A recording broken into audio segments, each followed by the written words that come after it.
Hola mis hermanos, bienvenido al estudio bíblico, lo cual es el vivir con Dios.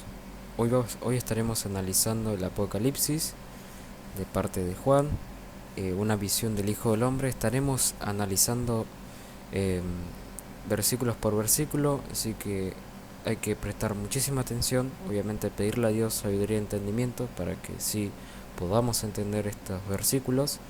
Si bien Apocalipsis es bastante grande, bastante amplio, y, y hay que entenderlo muy bien. Por lo tanto, he citado varias partes por el cual sacar información y he encontrado uno en específico que se lo estaré dejando en la descripción en PDF. Lo pueden ir a ver en cualquier momento. Lo abren, lo descargan y lo tienen en su celular, en su tablet, en su compu, en lo que sea, pero lo van a tener.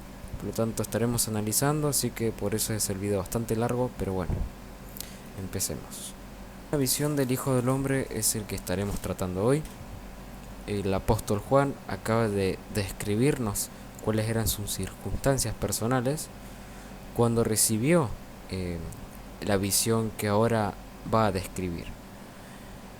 Como ya vimos, tanto él como las iglesias de Asia, obviamente no era Asia como hoy en día conocemos China y Japón, por lo tanto en aquella época se especulaba que era en el sector de Europa o en el sector de Turquía.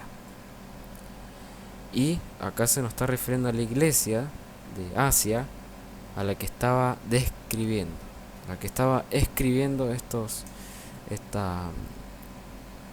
estas partes, estos versículos, le estaba escribiendo a esa iglesia. Por lo tanto, si aún no sabes a qué me estoy refiriendo, te invito a que veas el anterior versículo que lo voy a estar dejando acá arriba en la tarjeta de descripción. Le das clic ahí y te vas al anterior versículo, lo cual ahí estoy explicando las salutaciones a las 7 iglesias, que es muy bueno también. Así que, por lo tanto, acá Juan se nos está refiriendo y le está escribiendo a estas 7 iglesias que pasaban por distintas tribulaciones que podrían hacerles tambalear de su fe. Por lo tanto, había algunas iglesias que tenían pérdida de fe o su fe era muy tibia. Por eso era necesario que tuvieran una visión renovada de la gloria del Señor Jesucristo y supieran que Él seguía cuidando de ellos. Bueno, analizando el versículo que nos dice, eh, y oí detrás de mí una gran voz como de trompeta que decía, yo soy el alfa y la omega, el principio y el final, o el primero y el último. Escribe en un libro lo que ves y envíalo a las 7 iglesias que están en Asia, a Éfeso, Esmirna, Pérgamo, Tiatira, Sardis, Filadelfia y Laodicea. Y me volví para ver la voz que hablaba conmigo. Mientras Juan estaba en el Espíritu, en el día del Señor oyó una fuerte voz como de trompeta detrás de él. Es totalmente interesante que empecemos por notar que esa voz era como de trompeta. Si analizamos en el Antiguo Testamento, las trompetas servían para convocar al pueblo para algún acontecimiento especial. Y en el Nuevo Testamento encontramos que el Señor dijo que cuando Él volviera a este mundo, sus ángeles con gran voz de trompeta y juntarían a sus escogidos desde un extremo del cielo hasta el otro. Eso lo podemos encontrar en Mateo 24:31. Por otro lado, en el libro de Apocalipsis, las trompetas se relacionan frecuentemente con el anuncio de los juicios finales del Señor sobre este mundo. Si sabemos Apocalipsis, se nos refiere a revelación. Pero llegamos a la conclusión, por lo tanto, de que la gran voz de trompeta que Juan escuchó tuvo que ser una voz fuerte y clara que le estaba avisando de algo muy importante que estaba a punto de ser revelado. Y todo esto se vio confirmado inmediatamente cuando la voz se identificó, diciendo: yo soy el alfa y la omega, el primero y el último. Sin duda no podía tratarse de nadie más que de Dios.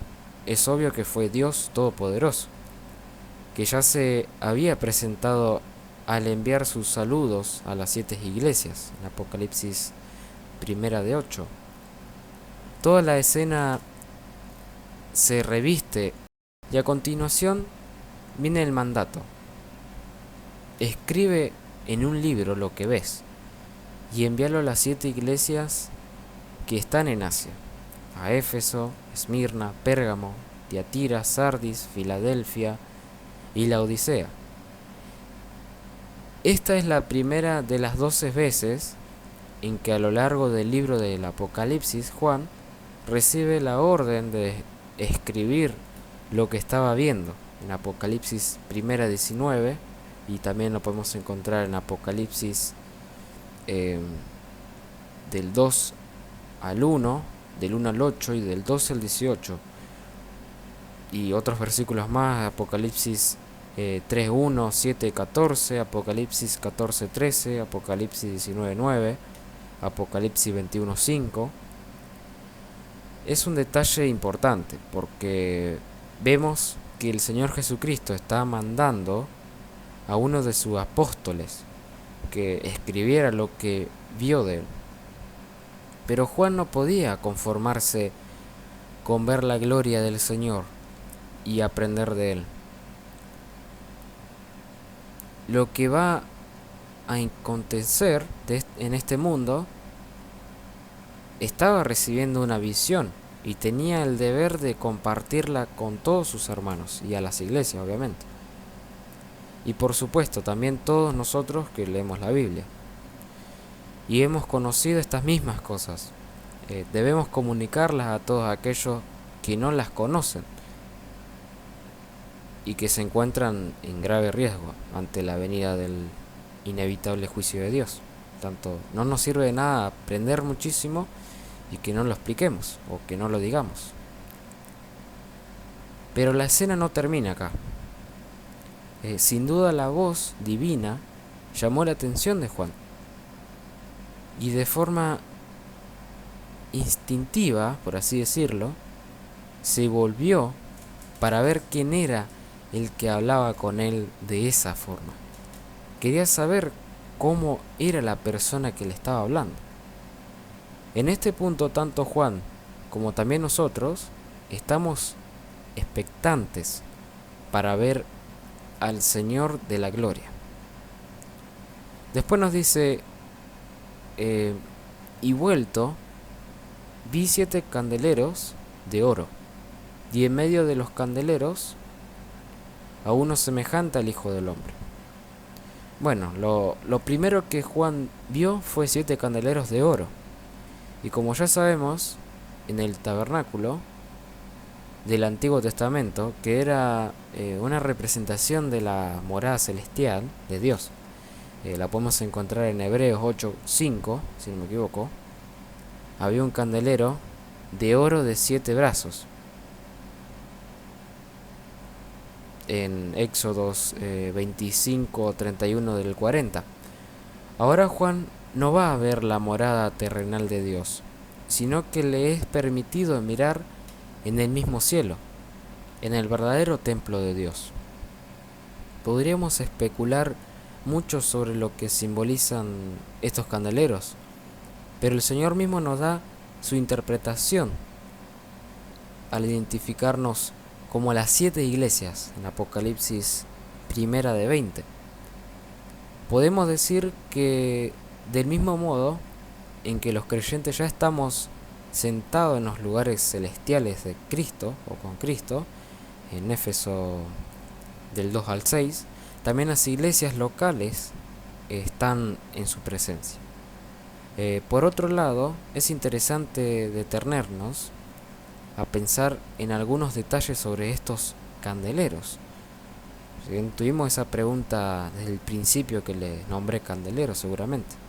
En primer lugar nos dice que son de oro. Es el metal más precioso y con ello nos da a entender que desde la perspectiva de Dios las iglesias son lo más bello y valioso que hay en esta tierra. Y en cuanto a su uso, es importante notar que los candeleros servían para colocar en ello la luz. Y del mismo modo las iglesias son el soporte donde en la parte más alta se coloca a Cristo, la auténtica luz del mundo, para que alumbre a todos los hombres. Pero lo más significativo de la visión de Juan es que en medio de los 7 candeleros estaba uno semejante al Hijo del Hombre, nos dice. Aunque luego explicaremos algo más acerca de lo que significa la expresión Hijo del Hombre. En este momento podemos adelantar que se trata de una referencia al Señor Jesucristo, claramente. Él mismo utilizó esta expresión en muchas ocasiones en los evangelios para referirse a sí mismo. Pero lo que debemos notar es que el Señor Jesucristo está ahora mismo en medio de su iglesia, tal como Él prometió antes de ascender al cielo, en Mateo 28 al 20. Y solo Cristo está allí, en medio de las 7 iglesias. No aparece ningún santo ni la Virgen. Todo esto nos recuerda que la iglesia no necesita de otros intermediarios, porque el único intermediario es Cristo, solo Cristo. Y Él está en medio de su iglesia, guardándola, pastoreándola, corrigiéndola, llamándola al arrepentimiento, obviamente, y ayuda para que siga adelante con fidelidad. La idea que nos sugiere aquí es como si estuviera cuidando los candeleros para que su luz no se apague. Por supuesto, Cristo no solo estaba presente entre las 7 iglesias de Asia, a lo que Juan va a escribir más tarde, sino que en medio de todas sus iglesias. No importa su tamaño, la calidad del edificio donde se congreguen o el lugar, Cristo está en medio de su pueblo. Eso hay que tenerlo siempre. Allí donde 2 o 3 se reúnen en su nombre, en Mateo 18 al 20. Es verdad que las iglesias no son perfectas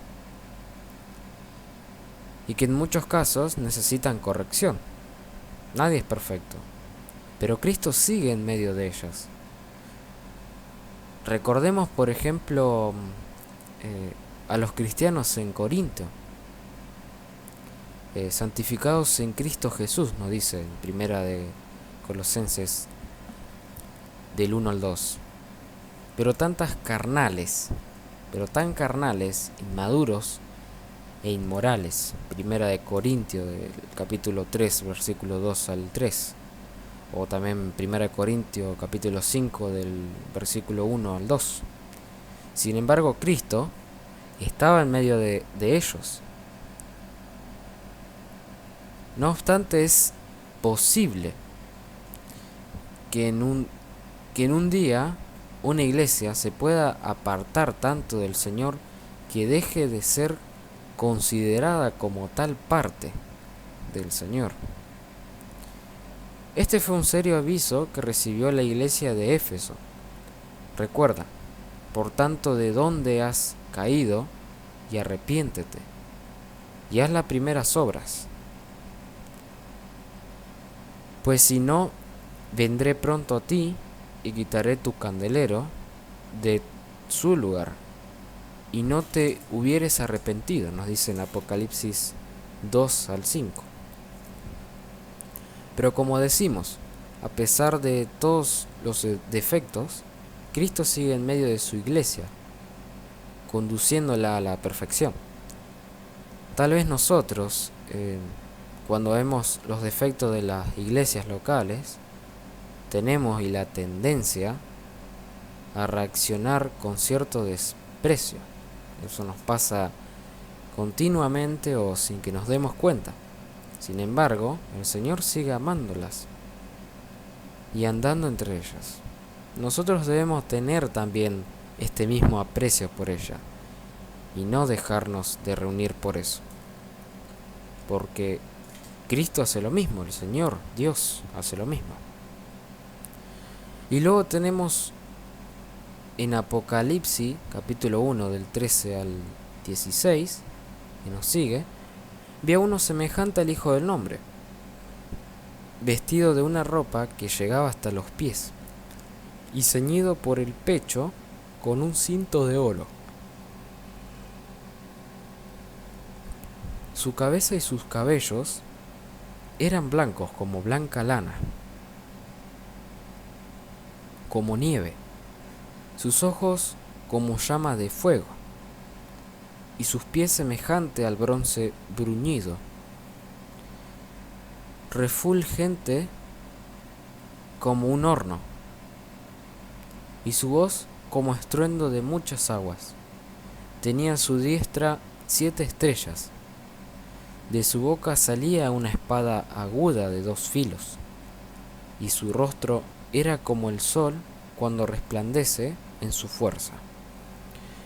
Esto es lo que nos estaba diciendo. Después de haber introducido el trasfondo de la visión, Juan pasa a describir la visión en sí. Lo que vamos a estudiar a continuación es la única descripción física de Cristo que encontramos en toda la Biblia. Sin embargo, hay que observar 2 cosas. La primera es que se trata de una descripción de su actual estado en gloria. Y la segunda, que el autor usa diferentes símbolos para describir el carácter y los atributos de Cristo. No su aspecto físico, ¿tá? Tal vez en este momento estemos impacientes esperando el anuncio de los juicios que van a venir sobre este mundo. Pero antes que todo esto ocurra, es impredecible que conozcamos bien a la persona que los va a ejecutar. Veamos algunos detalles sobre él. Su identidad. Juan comienza diciendo que vio uno semejante al Hijo del Hombre. Podría haber dicho que vio al Señor Jesucristo en gloria, pero no lo hace.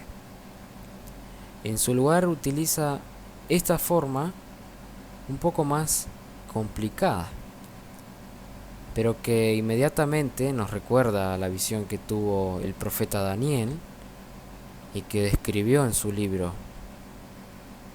Es importante ver la relación que este capítulo de Daniel tiene como el pasaje que ahora estamos estudiando. En este capítulo Daniel tuvo una visión acerca del futuro. Él vio el poderío de 4 grandes imperios gentiles que habrían de venir. Cada uno de estos imperios es representado por una bestia monstruosa y terrible. De la carta de estas bestias surgió un cuerno pequeño, que nos dice que habrá palabras contra el Altísimo, y a los santos del Altísimo quebrantará, y pensará en cambiar los tiempos y la ley. En Daniel 7 hasta el 25 se trata del anticristo que aparecerá al final de los tiempos, que si bien sabemos, esto ya está ocurriendo, estos finales de tiempo, ya estamos en el final de tiempo. Pero Daniel también vio cómo ese malvado personaje era destruido por uno como hijo del hombre, que sería el heredero heredero legítimo de todos los reinos de este mundo por toda la eternidad. Todo esto nos lleva a preguntarnos quién es este Hijo del Hombre, ¿no?, que hará tan grandes cosas. Afortunadamente la Biblia nos da la respuesta, pues que el mismo Señor Jesucristo usó con mucha frecuencia ese título para referirse a su propia persona. Lo hizo en distintos contextos, y aquí resumimos algunos de ellos que pueden ser útiles para nuestro estudio.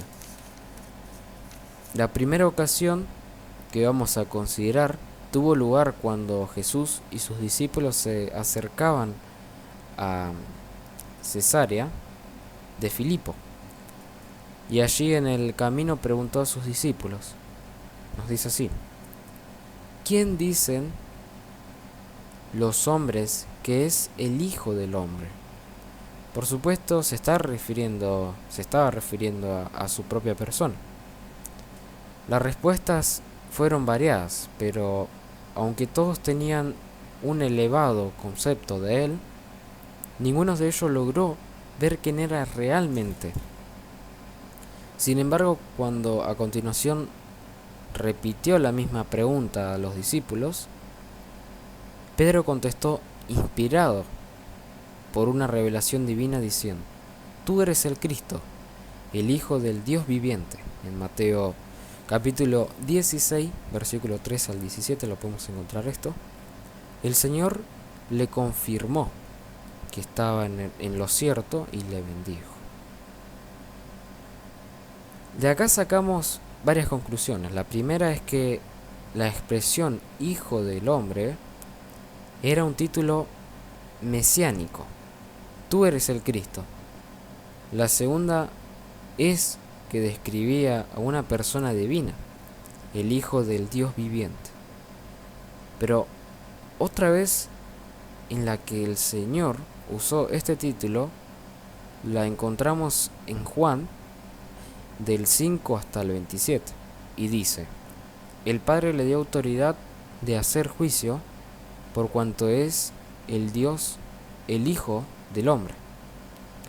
Como decíamos, este título se origina a partir de la visión de Daniel que vemos en Daniel 7 hasta el 3.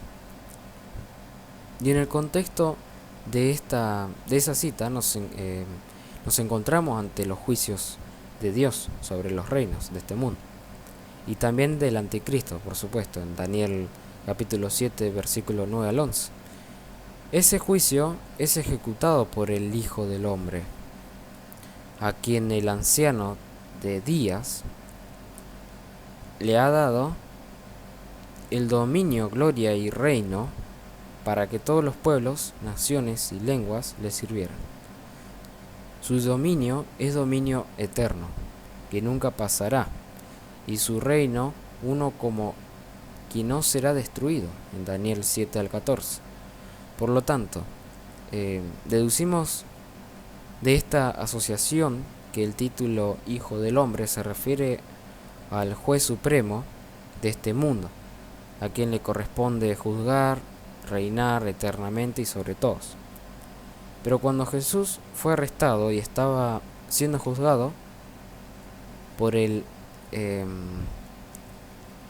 Sanedrín judío, el sumo sacerdote que le interrogaba le preguntó directamente: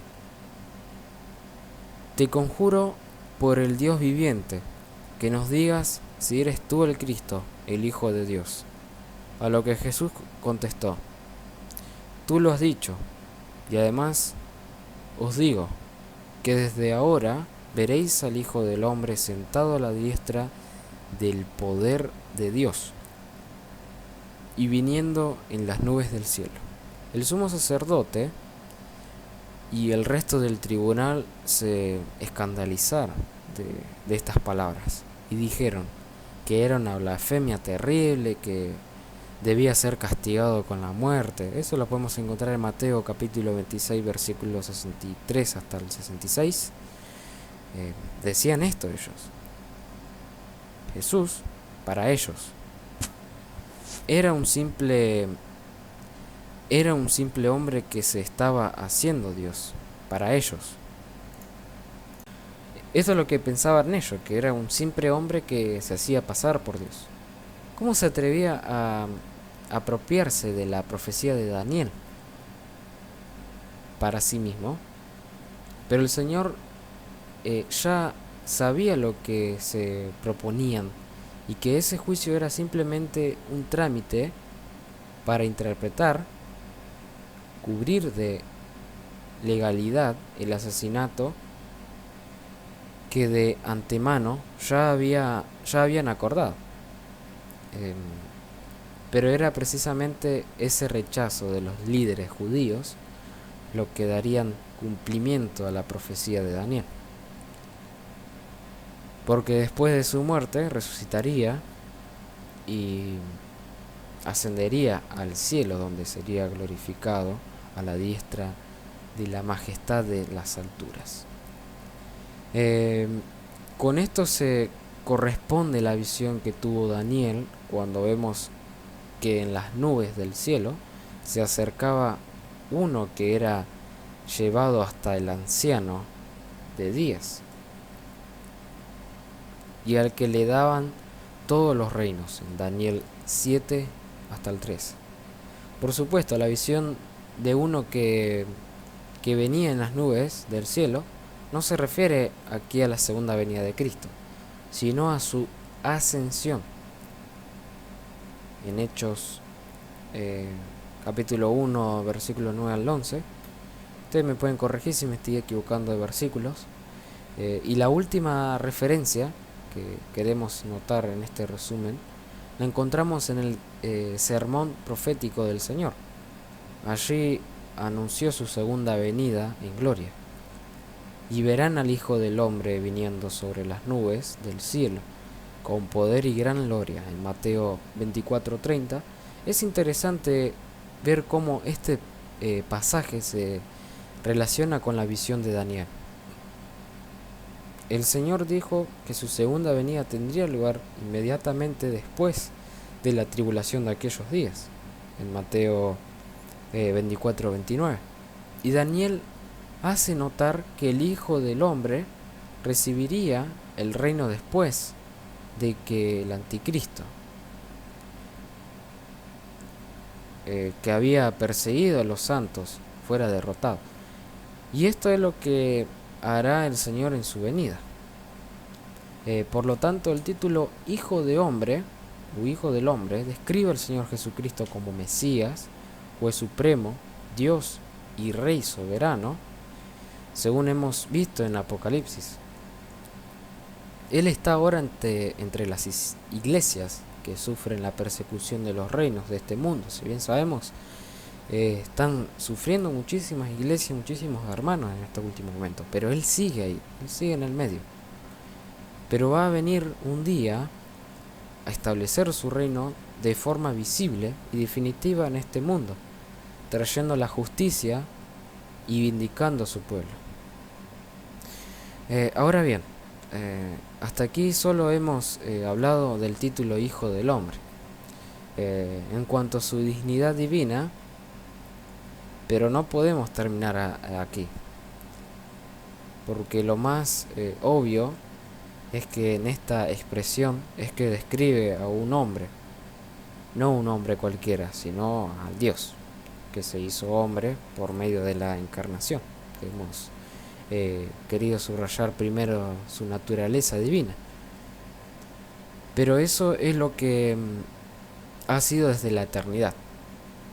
Pero con el fin de salvarnos, llegó a asumir la misma naturaleza de los hombres que Él mismo había creado.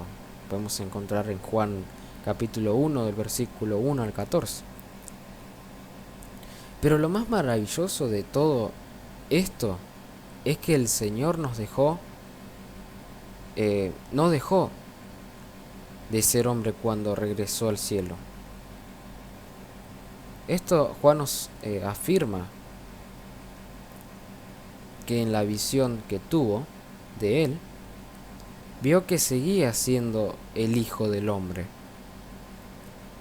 Y con esta misma naturaleza volverá a este mundo para establecer su reino de gloria, que muchos estamos ansiosos. Este mismo Jesús, que ha sido tomado de vosotros al cielo, así vendrá como le habéis visto ir al cielo, nos dicen Hechos del 1 al 11.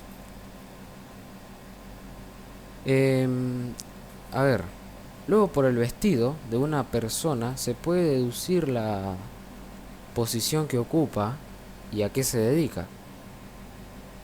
En el caso del Señor, el pasaje nos dice que estaba vestido de una ropa que llegaba hasta los pies y ceñido por el pecho con un cinturón de oro. Estos nos recuerda al sumo sacerdote del Antiguo Testamento, que llevaba un vestido hasta los pies y también hasta el ceñido de un cinto. En Éxodo 28 al 4 y Levíticos 16 al 4. Si asociamos la vestimenta del Señor Jesucristo con la del sumo sacerdote y recordamos que cuando Juan lo vio, estaba en medio de los candeleros que simbolizan a las iglesias, tendríamos que decir que él está actuando como sumo sacerdote a favor de su pueblo, intercedido constantemente por él, es obvio. Después de identificar al Señor y hablarnos de su vestimenta, ahora pasa a describirnos su aspecto físico. Para hacerlo emplea diferentes comparaciones y símbolos que finalmente nos permitirían una comprensión más profunda de su persona en la actualidad. Es interesante notar que cada una de las cartas a las 7 iglesias que aparecen en los 2 últimos capítulos, como podemos notar, con la segunda parte de la carta de la Odisea. Empieza con una descripción del Señor Jesucristo tomada de esta porción. Apocalipsis, lo podemos encontrar en Apocalipsis 2.1, Apocalipsis 2.8, 2.12, del 18, después del capítulo siguiente que pasamos al 3.1, el 3.7 también. Pero veamos los detalles. Su cabeza y sus cabellos eran blancos como blanca lana, como nieve, nos dice. Esta descripción de su cabeza y cabello nos recuerda a la que Daniel vio del anciano de Días en Daniel 7:9. El pelo de su cabeza como lana limpia, nos dice. La descripción sugiere la sabiduría, dignidad y pureza del Señor Jesucristo. Esta sería la clasificación de su cabeza y los cabellos blancos. Y él, parecido con el anciano de Días, confirma que comparte estos atributos con él. Sus ojos como llamas de fuego, también nos dice. Una de las ideas que transmite esta frase es que no hay nada que se pueda esconder de la mirada penetrante del Señor, que todo lo examina de forma minuciosa y exacta, como dijo el autor de Hebreos en 4:13. Y no hay cosa creada que no sea manifestada de su presencia. Antes bien, todas las cosas están desnudas y abiertas a los ojos de aquel a quien tenemos que dar cuenta. Los ojos del Señor Jesucristo no solo ven, sino que saltan como llama de fuego para destruir toda maldad.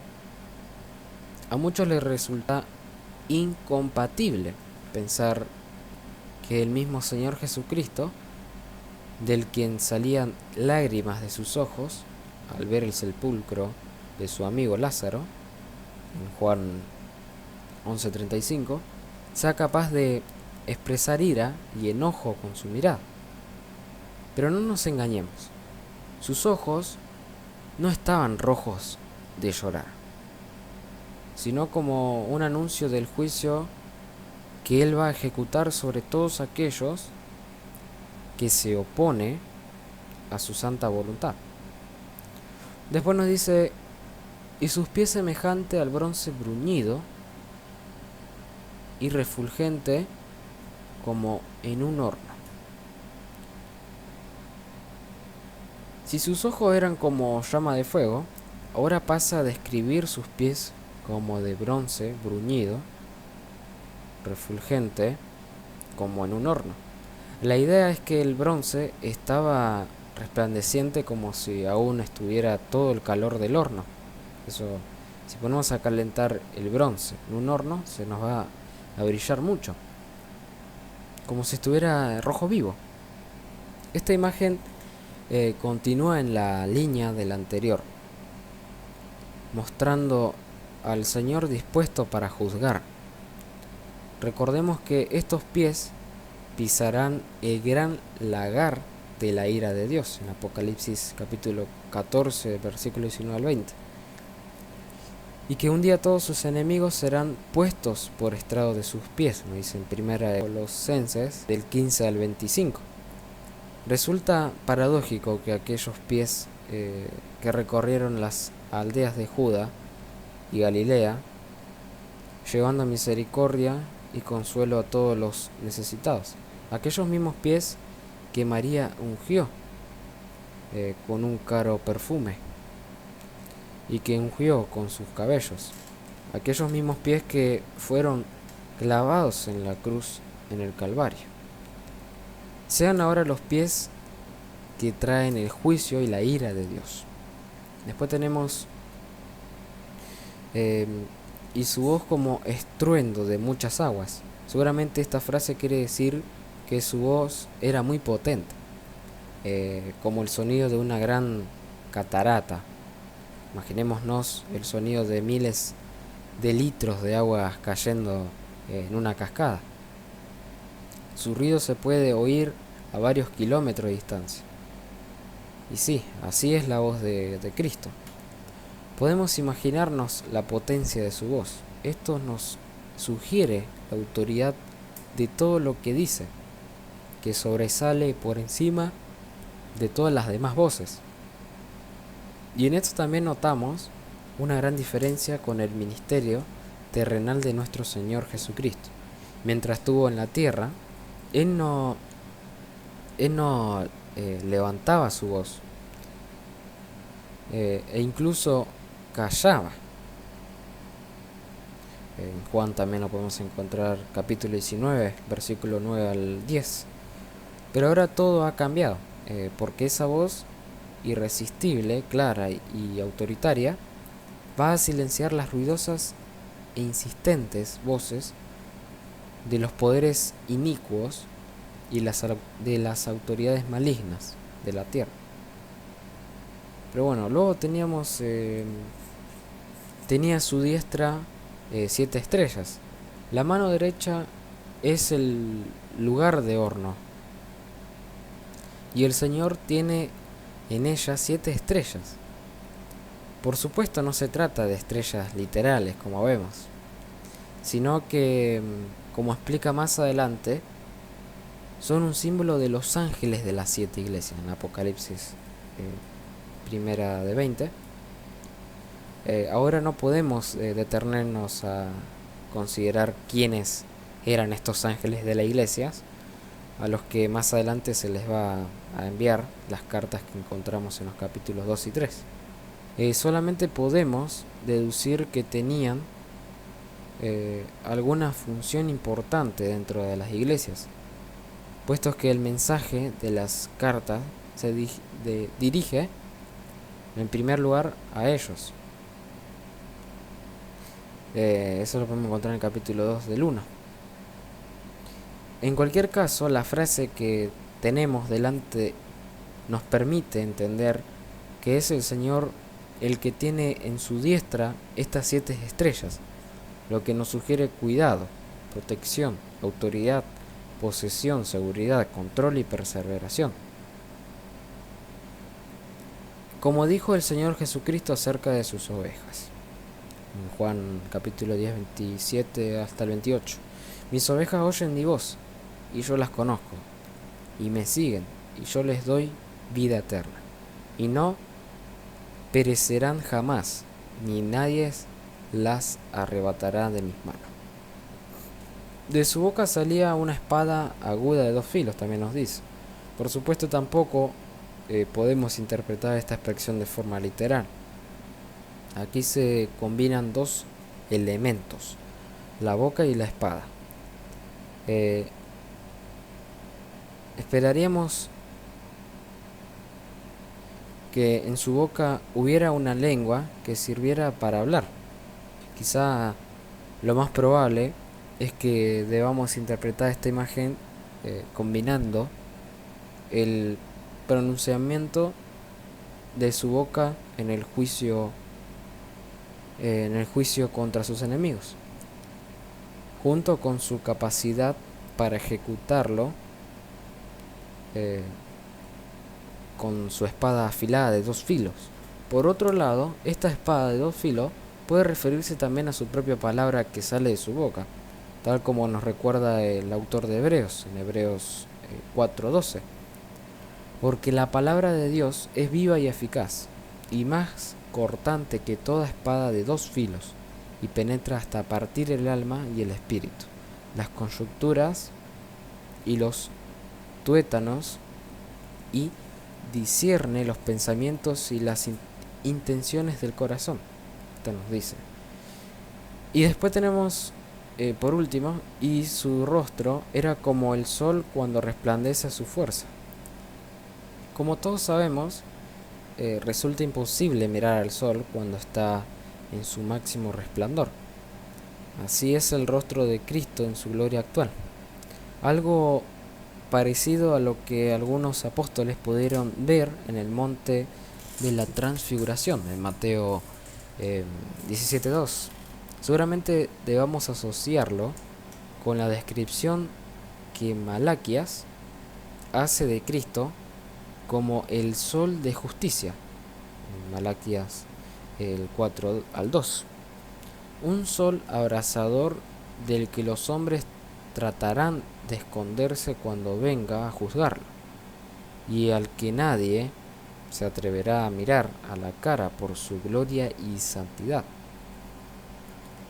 Qué diferente de cuánto estuvo en la tierra. En su humillación el rostro de Cristo fue desfigurado más allá de toda apariencia humana. En Isaías 52:14. Los hombres impíos se atrevieron a escupir sobre él y a bofetarlo. Eso lo podemos encontrar en Mateo 26:67. Por eso no volverá a ocurrir. Eso lo vamos a saber. Eso jamás va a ocurrir. Pero bueno, la conclusión de todo esto, en resumen, podemos decir que hay un marcado contraste entre el Cristo que aparece en los evangelios y el que aparece en el Apocalipsis. El Cristo de los evangelios se manifiesta en ternura y amor, podemos ver. Es el varón de dolores, que es humillado e insultado, su gloria está velada y muerte por el pecado del hombre. Pero el Apocalipsis, por el contrario, aparece el poder y juicio. Se revela como el sol cuando brilla con toda su fuerza y aparece como el guerrero divino, el vencedor deslumbrante, el rey de reyes, el señor de señores. Ahora bien, nos preguntamos si esta descripción de Cristo que acabamos de considerar debe ser relacionada con su iglesia o con las personas del mundo que le rechazan. Lo primero que deducimos de la combinación de todos los pensamientos anteriores es que Cristo está calificado para juzgar tanto a la iglesia como al mundo. En segundo lugar, el hecho de que esta visión que tuvo Juan se produjo en un momento cuando el Señor estaba en medio de las iglesias, nos sugiere que Él tiene intereses en purificar a su iglesia. El apóstol Pedro confirmó esto. Es tiempo que el juicio comience por la casa de Dios. Y si primero comienza por nosotros, ¿cuál será el fin de aquellos que no obedecen al Evangelio de Dios? Bueno, lo podemos encontrar en Primera de Pedro, del 4 al 17. Después, pero como acabamos de ver esta última cita, el juicio también se extenderá a los que no obedecen el Evangelio de Dios. El juicio sobre las iglesias será para su purificación y también para la distribución de recompensas. Pero el juicio sobre el mundo será con vistas a su castigo.